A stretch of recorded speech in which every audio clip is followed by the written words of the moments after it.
ద్వారా తెలియజేయండి. పైకి వస్తే శివసేన రెడ్డి అన్న నాకు ఎప్పటికప్పుడు ఆదేశం ఇస్తాడు, అన్న అక్కడ ఆ గ్యాప్ ఉంది దాన్ని ఫిల్ చేయాలి, ఇక్కడ ఈ గ్యాప్ ఉంది ఇది ఫిల్ చేయాలంటే మేము ఇద్దరం మాట్లాడుకొని అది ఎప్పటికప్పుడే నిమిషాల మీద కంప్లీట్ చేయడానికి మేము సిద్ధంగా ఉన్నాం. సో మీరంతా సమయత్తంగా ఉన్నట్టే కదా. అయితే ఈ మధ్య కాలంలో బీజేపీ ఆర్ఎస్ఎస్ సంఘ్ ఉంటది కదా, మొన్నటిసారి కూడా కాంగ్రెస్ పార్టీ గెలిచిన ఉత్తర గెలవలే, మీరంతా సోషల్ మీడియాలో అక్కడ ఇక్కడ గ్రౌండ్ లో కొట్లాడారు కాబట్టి గెలిచింది. వాళ్ళ అబద్ధాలు వాళ్ళ మోసాలు తట్టుకోవాలంటే ఒక్కోసారి పరిశాన్ అనిపిస్తుంది. భారతీయ జనతా పార్టీ ఉన్నాయి పచ్చి అబద్ధాలు. నిజమో 2 సార్లు ఓడిపోతుండొచ్చు కానీ అంతిమంగా ఎప్పటికి గెలిచేది నిజమే గెలుస్తుంది. తాత్కాలికంగా ఎన్నిసార్లైనా ఇప్పుడు భారతీయ జనతా పార్టీకి సంబంధించినటువంటి ఫేక్ మీడియా సోషల్ మీడియా ఉంటుంది, దాన్ని కూడా మనం ఎప్పటికప్పుడు తిప్పికొట్టాలి.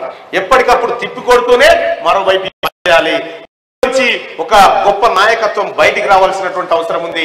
ఒక్కటైతే మీకు ప్రామిస్ చేస్తా ఉన్నా, నాకు సంబంధించిన సాక్షిగా మీ శ్రమను వృధా చేయను, మీ గుర్తింపును కూడా పోనివ్వనని చెప్పి మీ అందరికి తెలియజేసుకుంటూ ఈ విజయం యూత్ కాంగ్రెస్ విజయం కావాలి, ఈ విజయం శివసేన రెడ్డి అన్న నిలబడుతున్నాడు ఇక్కడ అని చెప్పి పోరాటం జరగాల్సినటువంటి అవసరం ఉంది. ఇవాళ నేనొకటి అన్నొకటి కాదు, మన ఎమ్మెల్సీ అభ్యర్థి నేనైనప్పటికీ భౌతికంగా అది శివసేన రెడ్డి అన్న అనేటువంటి విధంగా మనంతా పనిచేసి తీసుకుపోవాల్సినటువంటి అవసరం ఉంది.